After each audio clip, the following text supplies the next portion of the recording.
불과 얼마 전에요. 우리나라 세브란스 병원의 공동연구팀이 국제학술지 최근의 연구 결과를 하나 발표했거든요.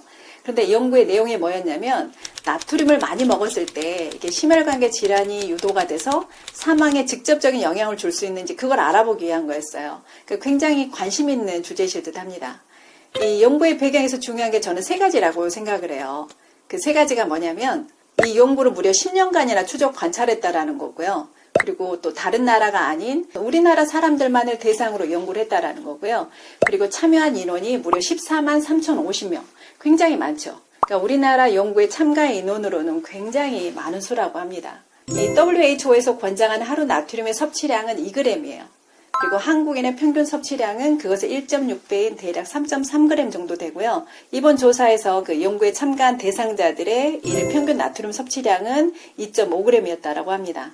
연구의 결론부터 말씀드리자면 나트륨을 많이 먹었을 때, 그러니까 과잉으로 섭취했을 때 심혈관계 질환으로 인한 사망과의 연관성은 전혀 확인할 수 없었다라는 거예요. 하지만 반면에 이 칼륨 섭취가 부족했을 때는요, 이 사망률과의 연관성은 또 매우 컸다라는 결과를 얻었다라고 합니다. 이 나트륨과 칼륨은요, 우리 몸에 꼭 필요한 마크로 미네랄, 다시 말하면 대량 미네랄입니다. 소금에 있는 나트륨은요, 안 먹으면 죽습니다. 이건 팩트예요. 하지만 또 많이 먹어도 죽을 수 있다고 우리는 잘못 믿어왔다라는 거죠. 그러니까 정확하게는 잘못 교육받아왔다라는 표현이 맞을 것 같아요. 그러니까 이 나트륨이요, 고혈압, 심혈관계 질환을 유발할 수 있으니까 많이 먹으면 안 되고 무조건 싱겁게 먹어야 된다고 우리가 몇십 년간 그렇게 교육받아왔고 알고 있었고 일반 실생활에서 실천해 왔다라는 거죠. 그리고 칼륨은요, 또 많이 먹은 그룹이 가장 적게 먹은 그룹보다 훨씬 사망률이 낮다고 나왔습니다. 그러니까 전체 사망률이 21%나 낮게 나왔고요. 심혈관계 질환 사망률은 무려 32%나 낮게 나왔어요. 하지만 안타깝게도 한국인의 칼륨 섭취량은요, 이 권장량의 절반 정도밖에 또 되지 않는다라고 해요. 이게 뭘 말하느냐 하면 이게 한국에서 심혈관계 질환으로 사망한 사람들이 나트륨을 많이 먹어서 사망한 게 아니라 이게 평소에 칼륨 섭취가 부족해서 사망한 사람들이 많을 거라는 걸 유추해 볼 수 있다라는 거예요. 물론 이게 싱겁게 먹는 것이 내 입맛에 맞고 또 맛있고 현재 건강하다면 굳이 나트륨을 늘리라는 얘기는 절대 아닙니다. 현재 고혈압이 있거나 또 심혈관계 질환이 있거나 또 비만하거나 한 경우에 입맛에 맞지도 않는데 일부러 싱겁게 먹는 것이 건강을 위한 것은 아니라는 거죠. 그냥 자기 입맛대로 드셔도 문제가 되지 않는다라는 말씀을 드리고 있는 거예요. 심혈관계 질환은요, 동맥 관련 질환입니다. 동맥. 우리 몸의 혈관은 동맥이 있고 정맥이 있고 모세혈관이 있어요. 그런데 이 동맥은 정맥과 달리 혈압을 감당해야 되기 때문에 원래 태생부터 근육층이 두꺼워요. 혈관 벽이. 그래서 동맥혈관의 병의 모습은 어느 쪽으로 진행이 되냐면요, 더 두꺼워지고 더 딱딱해지는 방향으로 병의 모습이 진행이 돼요. 그러니까 가늘어지고 늘어져서 문제가 생길 일은 거의 없습니다. 두꺼워지고 딱딱해지니까 혈관의 그 부분이 막혀버리거나 또는 거기서 막혔던 혈전이 떨어져 나와서 다른 곳으로 가서 막아버리거나 또 이 부분이 막히니까 그 압을 못 견디고 주변에 약한 혈관이 하나가 터지거나 이런 모습으로 진행이 돼요. 이게 그 동맥의 심혈관계 질환의 본 모습이에요. 그렇다면 소금 속에 있는 이 나트륨이 혈관을 좁고 딱딱하게 할 수 있나라는 질문을 해볼 수 있을 것 같아요. 우리 유치님들 여러분들 생각은 어떠신가요? 과연 소금이 혈관을 두껍게 하고 딱딱하게 할 수 있을까요? 이 냉장고가 없던 시절을 한번 보자고요. 냉장고가 없던 시절에는요, 우리 조상들은 이게 음식을 장기간 보관하기 위해서 선택할 수 있는 것은 염장밖에는 없었어요.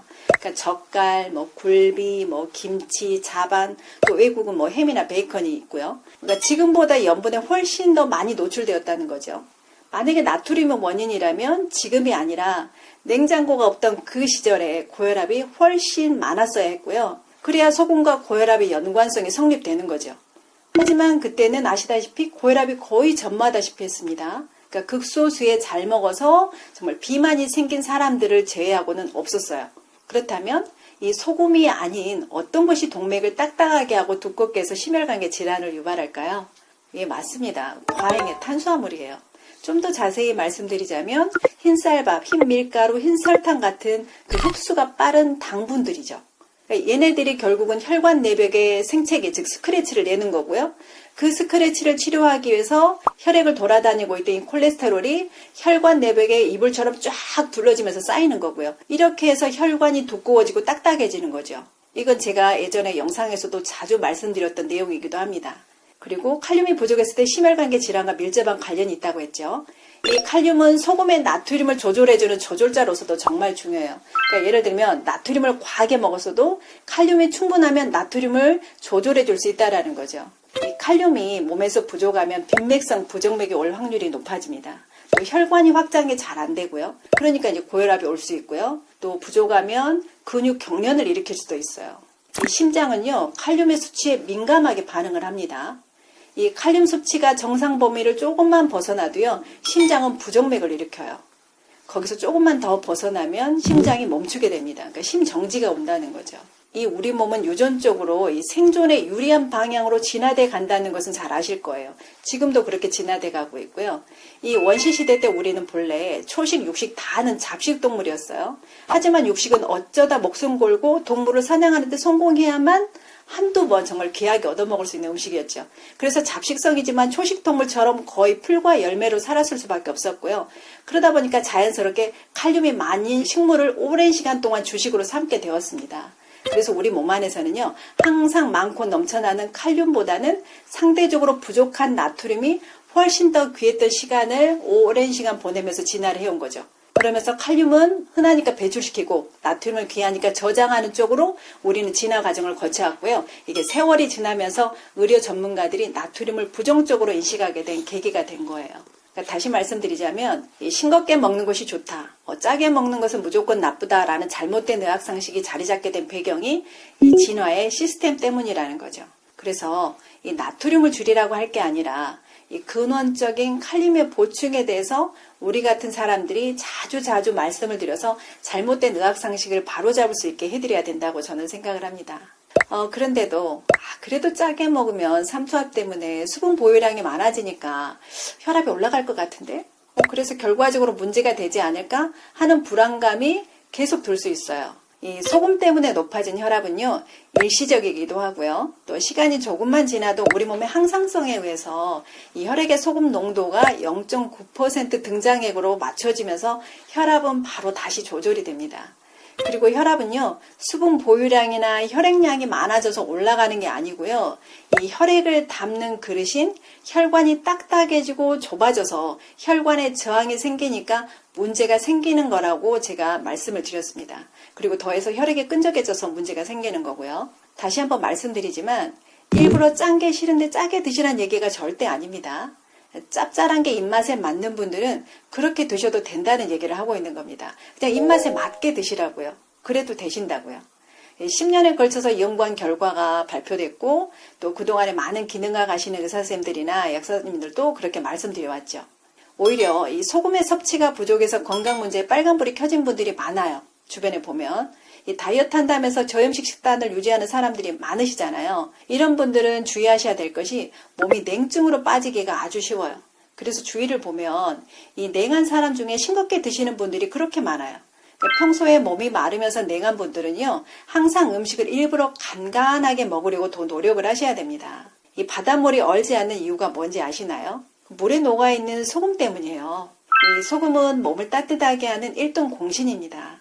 이 심혈관계 질환이 가장 무서운 이유는요, 예고 없이 정말 한순간에 생과 사를 가를 수 있다는 거예요. 그러니까 준비할 시간을 주지 않는 거죠. 암은 준비할 시간이라도 주는데 혈관 질환은 그렇지 않아요. 그래서 더 제대로, 더 정확하게 알고 적절하게 대비해야 된다고 생각을 합니다. 이 요약을 해드리자면 이 혈압을 올리고 심혈관계 질환을 유발하는 원인은 나트륨, 즉 소금이 아니다라는 거고요. 그러니까 짜게 먹는 것은 고혈압과 관련이 없고 심혈관계 사망률과는 무관하다라는 말씀을 드립니다. 오히려 소금은요, 이 생체 시스템이 유지되는데 충분히 공급되어져야 하는 필수 미네랄이다라는 거고요.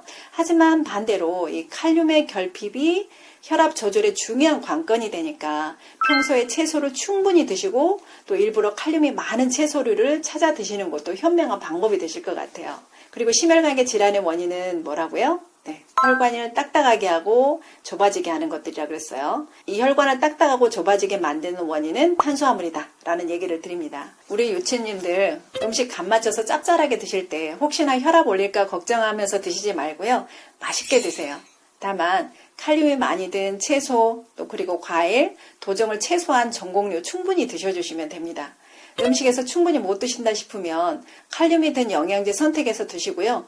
조금 더 욕심을 부리자면 마그네슘도 하나 더 얹어서 드시면 금상첨화일 것 같아요. 제 영상을 시청하시는 우리 유치님들이 모두 건강해지는 그날까지 좋은 정보로 또 인사드릴게요. 감사합니다.